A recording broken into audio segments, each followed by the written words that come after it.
Hello, everyone. I'm Traci Arieli, end-of-life doula and founder of Comforting Closure. Welcome to another episode. Today, we're talking about something very close to my heart, how end-of-life doulas and hospice teams can work together to support those at the end of life. This journey can be incredibly challenging and emotional, not just for the person going through it, but for their loved ones also. As end-of-life doulas, we offer practical and emotional support and often work alongside hospice teams to make sure that no one has to go through this alone. I'm excited to be joined by two amazing people, Dori Sappo and Denise Campbell.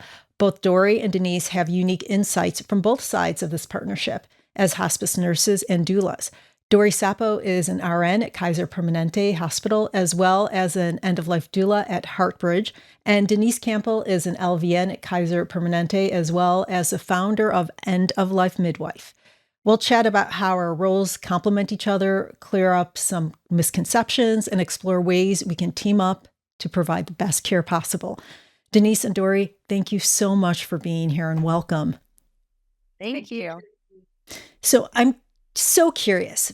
Both of you are nurses. Why did you expand your role to become end-of-life doulas? I've been a hospice nurse for over 10 years, working with people at end of life, and just noticed that there's more that patients and families need often that I've wanted to be able to provide and give to them, but haven't really been able to based on either time limitations or other, structural working for organization limitations. So just over the years, finding that some people need more, I wanted to explore other ways to provide that. And then I found through end-of-life doula training that I would be able to do that. Yeah, pretty much along the same lines. I think one of the things that I loved about hospice, was the psychosocial aspect where you can really connect with people. And, as I started to learn about more holistic ways to manage stress and to, stabilize emotion, I wanted to be able to practice that with patients in the field. However, you're on a time constraint, you have so much time to see a patient, and it just seemed like such a wonderful offering and a way to really respect the complete wishes of a dying patient, is to be able to sit with them, hold space with them, and not just make it all medical. So I became an end-of-life doula because I really believed that this is what is missing. How often do the clients, and I'm going to call the patients clients, that's the term I will use. How often do the clients and their families get to see these people? And if we can go through what that looks like from a journey, because I know towards the end of life that our clients see us more often than at the beginning or of the journey. Exactly, yeah. It can change it does change depending on need and level of care. So the journey would be a nurse comes to the journey actually starts with a doctor certifying whether or not the patient is eligible and meets the criteria for hospice care. And then a nurse will open the case. They'll be the first person to go see the patient and the family and develop a care plan. And within that care plan is where the decision is made for how many visits per week the nurse will go. And, I don't know too much about how the social worker and chaplain develop their care plans and how often they can go, but the nurse can go kind of a regular routine might be 3 times a week, especially if there are routine things like wound care, wound dressing changes that need to happen on a particular frequency.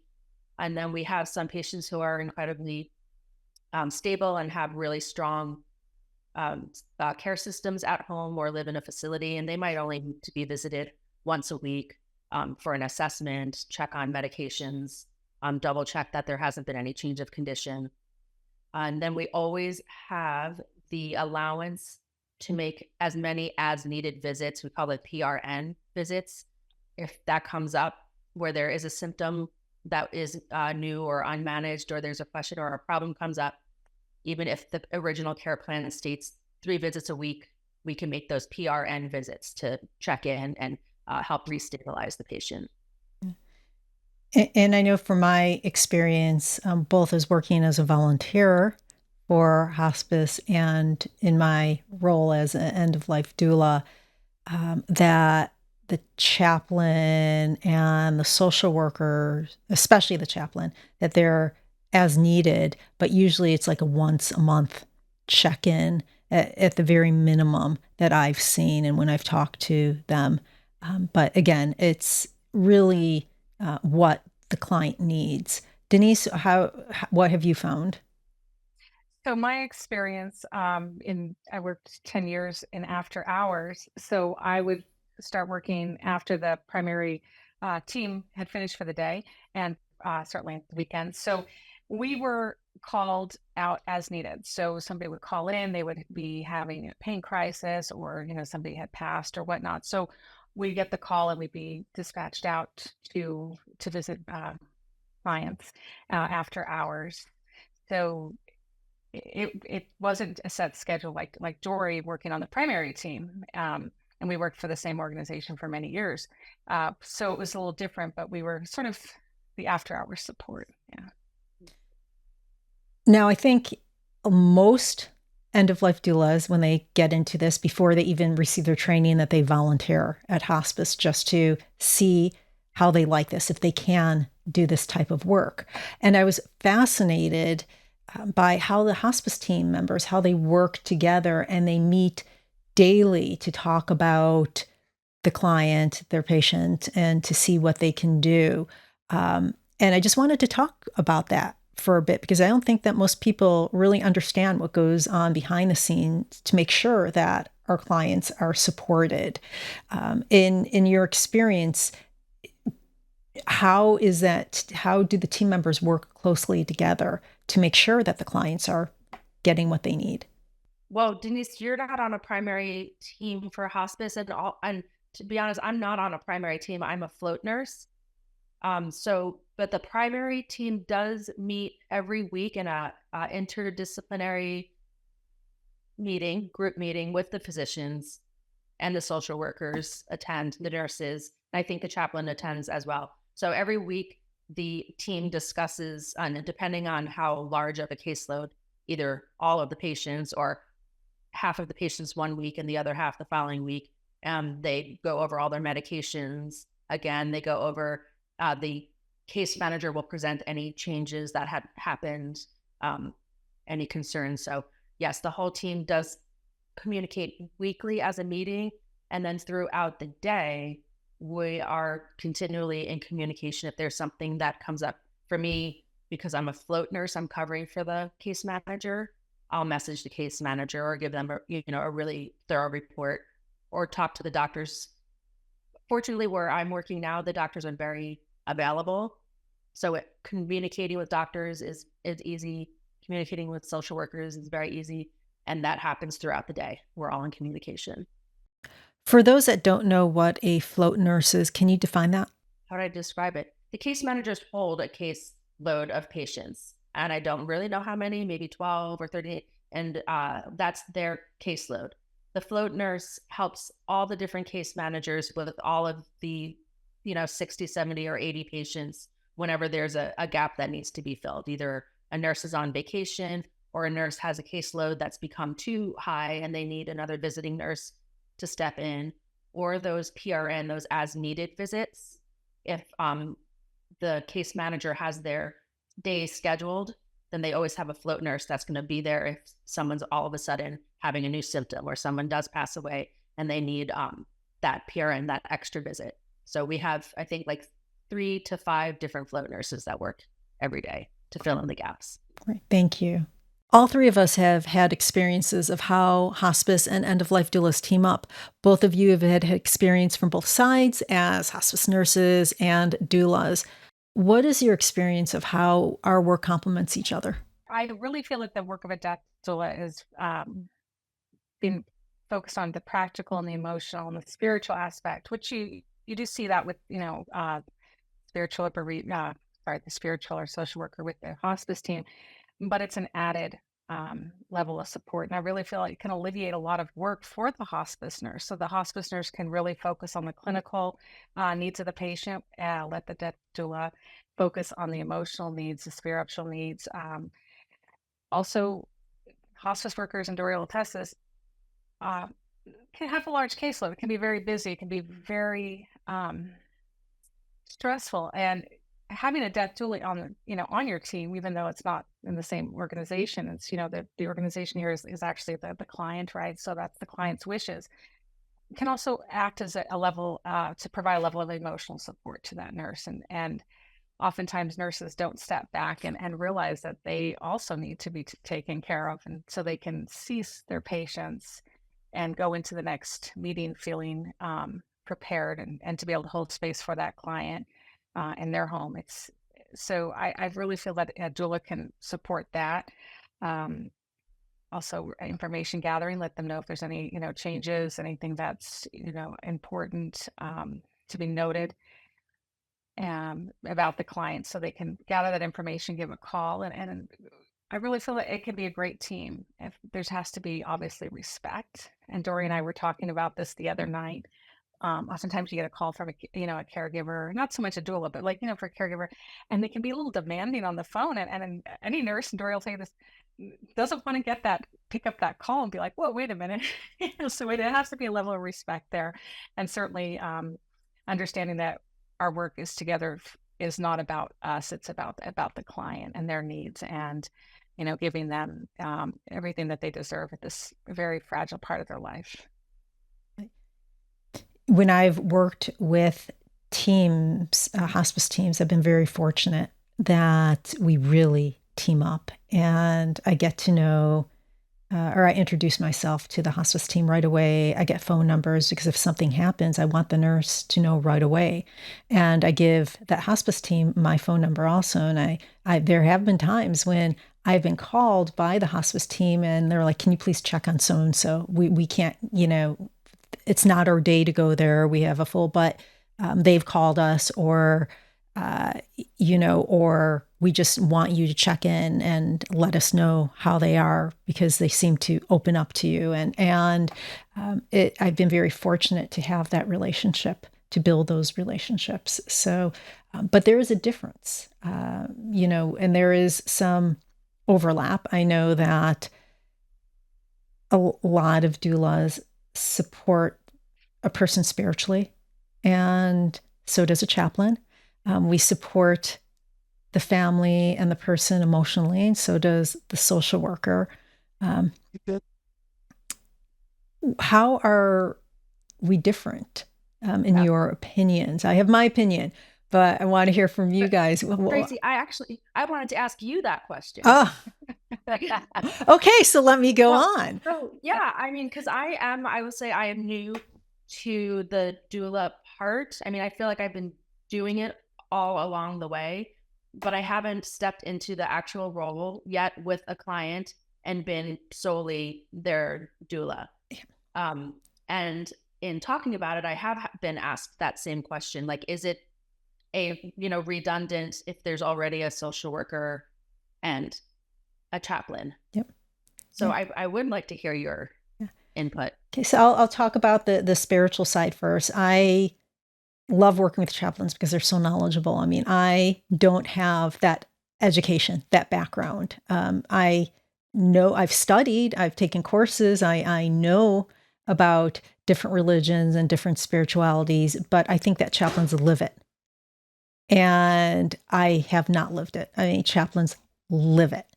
And so I think that really the doulas were very spiritual versus religious, and we are able to create the rituals. We're able to step outside of just one box, and I don't see the boundaries that sometimes a chaplain needs to have, legally needs to have also. So we're able to work with the family, work with the clients, and if they want a certain ritual, or they want to create a ritual, we're able to do that. We're able to spend more time also. Also after the death, we're able to help clean the body. And that's something that a chaplain usually doesn't do, or I haven't seen it. So we're able to step out of those strict boundaries that are necessary when you're bound by Medicare or bound by, and it's very similar also with the social worker, especially when I'm working with people, because I do a lot of grief coaching, a lot. I'd say right now the majority of the work I do is in grief coaching. And I spoke with one of my friends who is a therapist, and she said, Traci, I wish I can do what you do because you aren't bound by these boundaries that I legally have to have. And as an example, when I'm, after a person passes away, I worked with spouses, and I've gone over and helped them clear out their spouses, their loved ones' closet. And that's not something a social worker is going to come over and do. I've gone to the Social Security Administration with people. I've gone there and said, opened up the refrigerator, and I've said, wow, you have no food here. Let's go shopping for food. So this is, the boundaries that I could cross those lines. And so I think that we could do a bit more.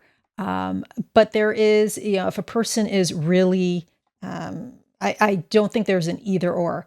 I do believe that a person still needs a social worker. There's much different training that they have. And a social worker is still needed. A therapist is still needed after a loved one passes away. So does that kind of... It really does. And it just keeps bringing to mind, like, what brought me into, this doula work as well. When I keep thinking of the phrase of thinking outside the box. Yep. Because there are a lot of limitations in the Medicare and in the licensed practice.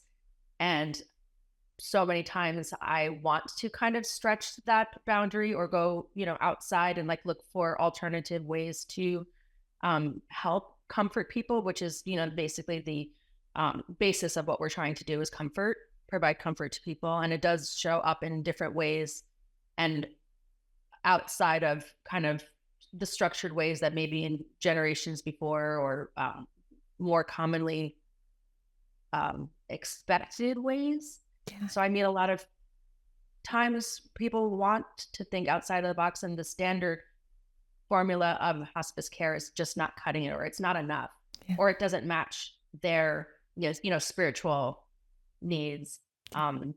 Even with medications and symptom management, the standard Medicare comfort kit medications that are available, sometimes it's not enough, or it's not working well for the patient. And as the nurse, I can't think outside of the box. I can't be too creative. The other aspect is when when I'm doing companion care and I'm able to spend the time, not an hour, but I'm able to spend a few hours.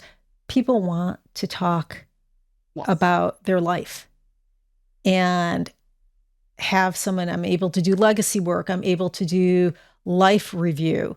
And that takes a substantial amount of time. Yeah, that takes hours.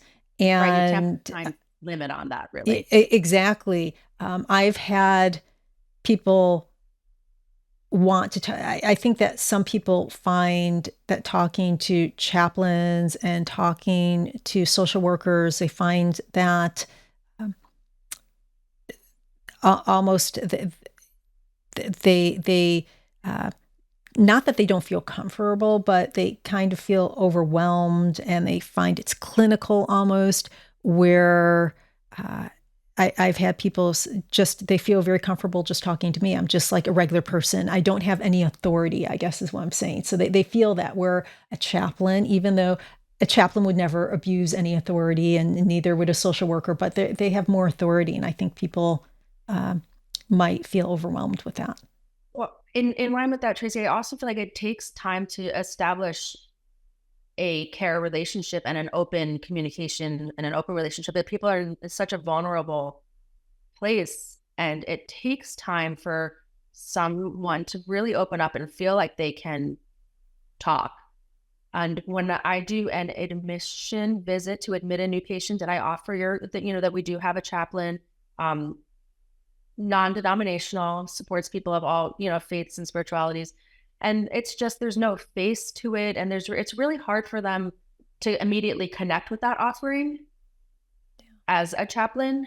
So when a doula is, introducing themselves and building this foundation and this relationship, it just flows as a relationship rather than a choice of asking for a chaplain. And because some people do just resist that or decline that offering for whatever reason. Yeah, well put.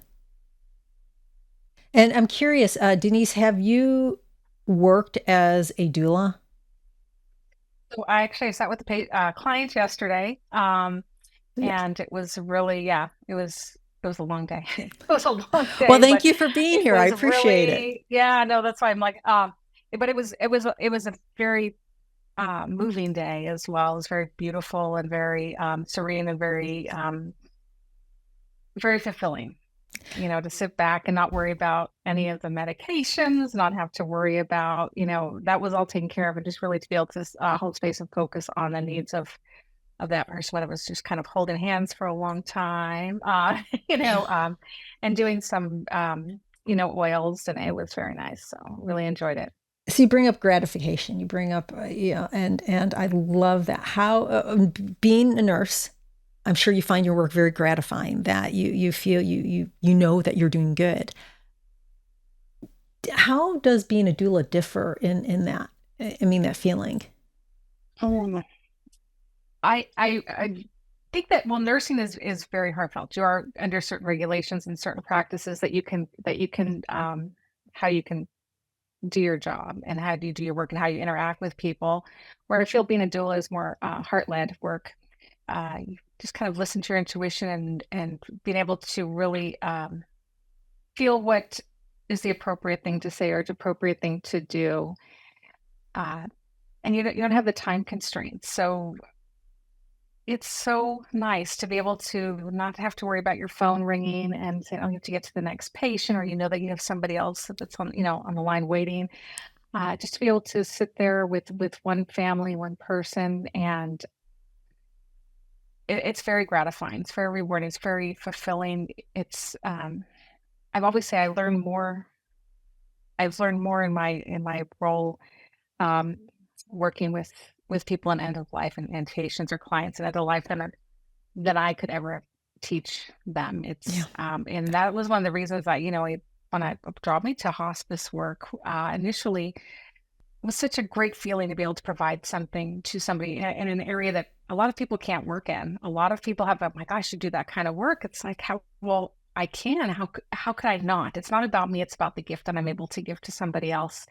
And as an end-of-life doula and working in this capacity, that expands 1,000 times because you don't have any restrictions. Not saying that you're not going to be ethical in that sort of way, but you don't have to worry about so much what the doctor ordered. It's what your clients ordered and when their needs are, and supporting them along this journey and walking that final path with them it's a very very sacred time. It is honoring to be part of it. And I agree with you. I feel that every single client that I've worked with and continue to work with is a gift. What they give me is amazing, and it has changed me as a person, has in a very good way. So I feel very fortunate, very, very lucky to be doing the work that we do. I know that, Dori, you haven't had a lot of experience yet, but I'm sure you will very soon. So I don't know if I will, Traci. Bye, honey. This has been such an exploration for me, and a journey. And I feel like two things come to mind. One thing is a full-time hospice nurse. All of our clinicians are overloaded. Social workers. I'm less stressed out because I'm the float nurse. Our case managers are overloaded. It's too much, really, to hold this whole containment and this comfort piece for people who are dying, and then to do that with many, many, many, and having a caseload. So personally, I don't think that I have the time right now to actually step into that practice space, which is why I met you, Traci, because I had patients that needed that extra support layer, that piece. And so I called you and I've asked you to help our patients. And so I don't know that I'll actually be doing it, but I want to work on the network. I want to work on the movement. I want to know more about it. I want to learn more about it. I want to talk more about it. And I want to create a network of people that I can, and my whole team and all of the hospice teams and hospice agencies can provide to clients and their families and say, look, you may need more holding and more support. And this is who can do it for you, or who may be able to do it for you. So I don't know. I might not be doing it, but I'm supporting it, and I'm on the movement. I appreciate that a lot, because we appreciate you. I mean, Traci and other doulas that I've cold call from the National End of Life Doula Association webpage, like, please, we need help. Whether it was on a weekend once and we didn't have social workers available. It comes down to time a lot. The hospice core team doesn't have the time to do all the things that we've been talking about that some people need. A lot of it is taking care of people's anxiety around death and dying. And the nurses often, if there's a call for a need, might triage over the phone and establish, well, there really isn't a symptom requirement, and there's not really a physical symptom that warrants a nurse coming out to make this extra visit. But really, there's a huge psychological symptom that needs to be addressed. And that's when I call you and call the other doulas on the network. And I think that nurses are great for educational, also. But as we know, to educate what's happening now, what's going to happen. We're humans, and I've heard it takes 7 plus times for a person to really remember what they're learning, to really get it. And this is a scary time. We do not have experience with death in our culture. The only experience most people really have is seeing what's on TV. And we know it does not look like that. It is not all beautiful like what we're seeing. And people have never seen a person that journey. And so having someone beside them, holding their hand. Right. The continuity of one person too, that's holding the whole the experience, a continuity of care. And I know that in the hospice team, we try to provide that, but like I said earlier, that one case manager can't always be the one who's there. And they often see other nurses and other practitioners, and that doula person can hold the whole process from start to finish and after and beyond. Yeah. Now, we've already talked about the misconception of hospice is going to be there 7 by 24. We know that that's not viable. Even if you have a lot of hospice team members, you have a lot of nurses, it's just, you guys are overwhelmed. What other misconceptions? Have you seen any other major misconceptions? What do you got, Denise? A lot of misconceptions. Working when I was part of the after hours team, we would often get calls at, late at night and say, oh, hey, can you come out and help change a diaper? Can you do this? Can you do that? And obviously Medicare, that says not in the line of things that you can do. So you'd have to kind of create another reason to go out for symptom management or whatever, so you could help, help the individual. Because you don't want anybody to be in a in a place all night where they're uncomfortable, so there was a lot of different things. Well, I thought somebody was going to be here all the time, or I thought you were going to bring this or going to bring that. It's like, I have a car stock. I have, there's a small supply in the office, but other things have to be ordered. So it might be, a week or so before you can, or maybe not that long, Dori. I don't know, maybe 3 or 4 days. So I think that a lot of families feel that the hospice is going to provide continuous care. And that's something I think that most hospices have got away from. Am I right, Dori?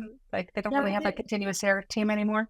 I've not worked with someone directly. So continuous care so hospice has different levels of care, and continuous care is one of them that personally I haven't taken care. I have not been on a continuous care case where we can stay for hours and hours and hours until.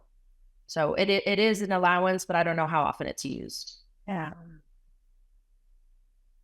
But the misconception piece, Denise, that you're talking about, the expectations, I have found that often people are expecting us to be there more than we are, or do more of the care.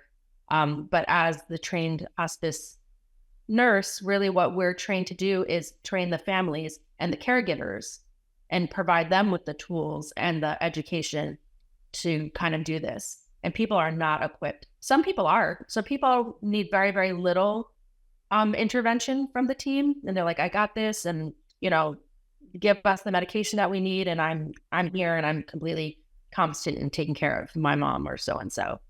But a lot of people are very overwhelmed by the idea that, we're just going to come in and train you and teach you, and then we'll come and check in a few times during the week.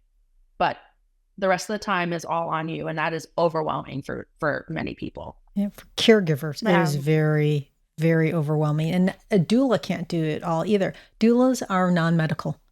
We have even nurses who become doulas. They can't do medical things. They can't take and administer medications. And every doula does something a little bit different. Like some doulas will go in there and they're like, okay, I'm going to cook you a dinner. I'm going to cook the family meal. Like I'm going to cook something. So a person, some doulas do that. I will not. I have and believe me, with my cooking skills, you don't want me to, but, and I know, Denise, you just said, okay, can we go in there and can you help change a diaper? I could help do that, but I will not be doing that on my own because there are, I hate to bring legalities. I hate to bring insurance up, but there is really there are set rules that ethically we are under. And it's from a perspective of, the Doula NADA, National End of Life Doula Alliance, has their set standards that we have to follow. But also from an insurance perspective, also the liability perspective, we have to take that into account. And I hate bringing liability into it. I hate it. But that's the reality of our society, what we live in.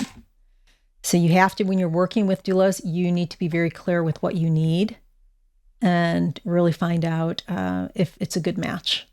One thing I wanted to just tap in on, if you don't mind, sorry, was with Dori saying that you don't know that you're going to work in this field as, hands-on provider. What I admire so much about you is, and I'm not sure if you know this, Traci, is Dori does fundraising to provide, to be able to pay for doulas to go and see the patients or caregivers. And that is so amazing and such an active contribution. And I'm just admire you so much for that, because it's really just a testament to the type of person that you are and why you're wanting to do this work and why it's so important. Thanks, Denise. And maybe that will be my role. Maybe my role will be helping to make it accessible, more, financially doable for people. Because that's what we talked about too. We wanted to be some of the families and the clients that are very well resourced are in sometimes less need for this additional support system. And then being able to make it accessible to those who actually really could benefit from additional support system. I'm very passionate about finding a way to do that more. There is, I know, Dori, we've spoken about the disparity between those that have a lot of money and those that don't in healthcare, and it's unfortunate.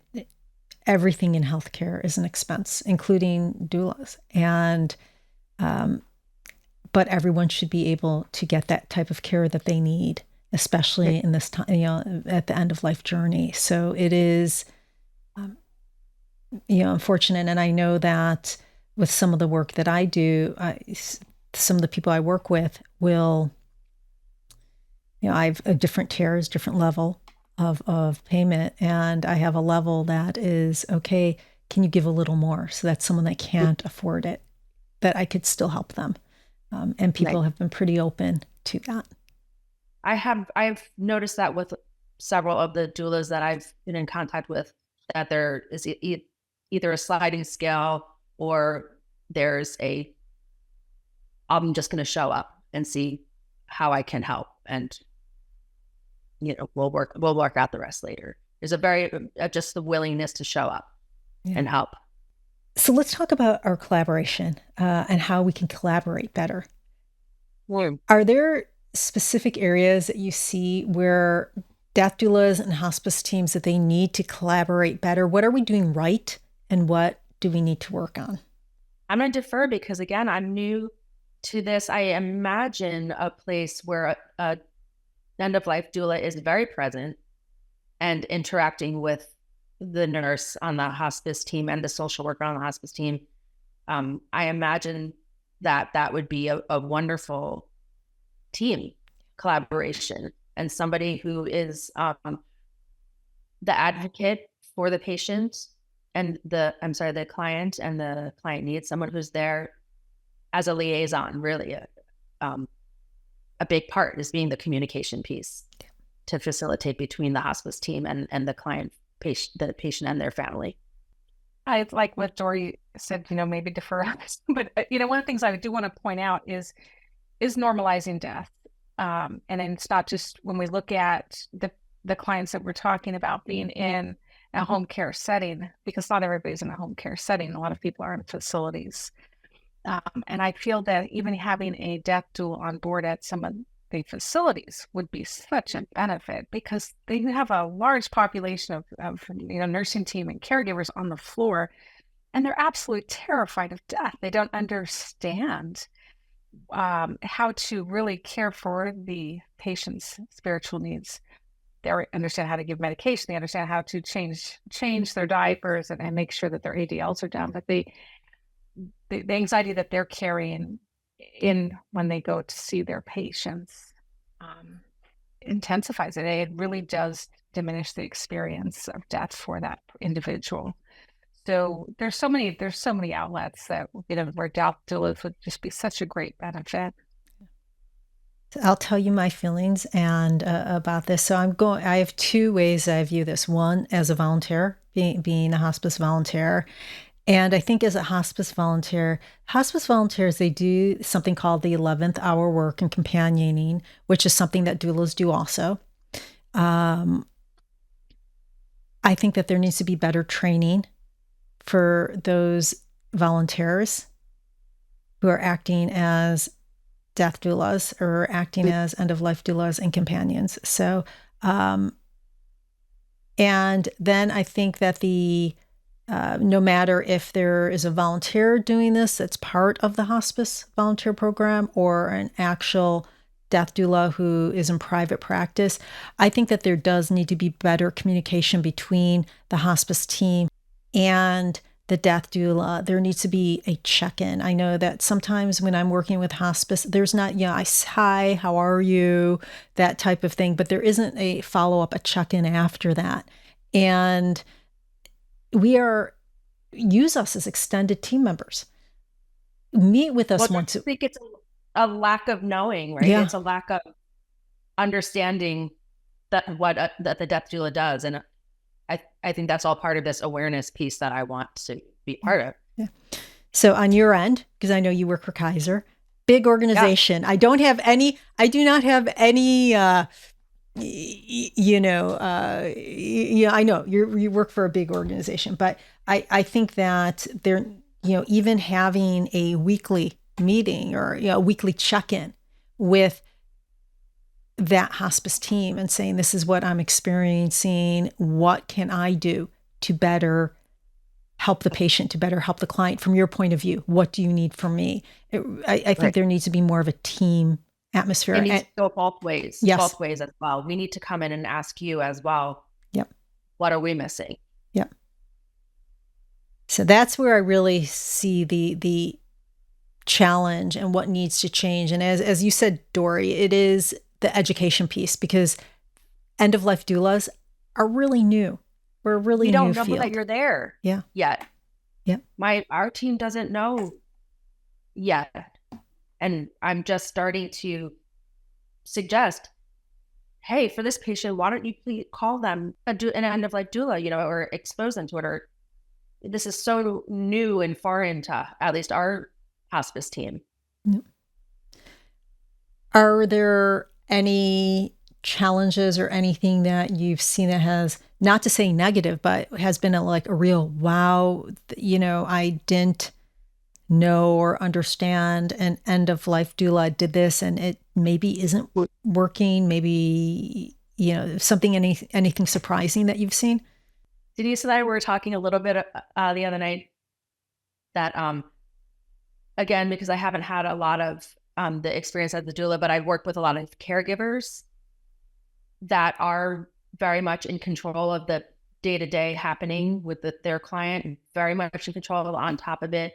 And I think that what has happened to me before is I've gone in with a particular mindset of what this visit is going to be and what I need to do, and go through the checklist of the care plan, that I've had to check my mindset and check myself and not be thrown off track or have too much pride in my own work to be able to listen to and change my whole maybe plan for that day and listen to the caregiver and move into more of a direction of what the caregiver is seeing it happening and what they need. So I think maybe on just a personality basis, it might be a challenge sometimes to go into a home with your own expectation as a licensed, clinical, a professional, and then maybe and take direction from a doula or a caregiver that might rub people the wrong way. Last question, and this is actually a two-parter. What advice can you give to end-of-life doulas about how we can work alongside the hospice team? Form a relationship with the hospice team. Denise? Yeah, I would say that's educate them. Let them know what you do. This is such, like you said, a new role that a lot of people aren't familiar with. That I talked to 2 nurses yesterday, and they're like, "What is this?" And it was a lot of fun to be able to share that with them. So don't be, have a lot of pride in what you do, because this is beautiful work. This is to work from the heart. And I would agree with that. Not only, I would, not to say demand that relationship, that's a really bad word to use, but I would say really step up and be proactive to form that relationship, because that is going to give the client and their family such a better experience if you can do that. So do not be shy. Be proud, as Denise, as you said, be proud of what you do. And then the opposite of that, what advice can you give to nurses and hospice team on how they can work better with doulas? Be open to it. That's classic. That's wonderful. Thank you. Minds. And I would agree. Be open and be inquisitive and be open. Yeah. That's what I was going to say also. Just be open to use us. That's use us as an extended team. Yeah. So wonderful. Definitely. So Denise, Dori, thank you both so much for being here today. Before we wrap up, could you please share with our listeners how they can learn more about you and your work and get in touch with you? So Dori, why don't you start? Oh, sure. I have a website, yourheartbridge.com, and you can reach me through that, or you can reach me through, I don't really know. Oh, I'm on the National, I guess, End of Life Doula Association network page on their website, and you can go to directory and either search by geographic region. I'm in the California Bay Area, or you can search by name, Dori Sappo. And Denise? I'm also on the website there, and you can also reach me at endoflifemidwife.com. I love that name, that site name. Folks, if there's one thing to take away from today's discussion, it's that collaboration and compassion are at the heart of end-of-life care. By working together, death doulas and hospice teams can create a supportive, nurturing environment for clients and their loved ones, ensuring that no one faces this journey without the support they need. Thank you for joining us. If you have any questions, please comment below or reach out to me directly. And if you found this conversation to be helpful, please like, share, comment, and subscribe. This is Traci Arieli from Comforting Closure, wishing you peace and comfort in your journey. Until next time, take care.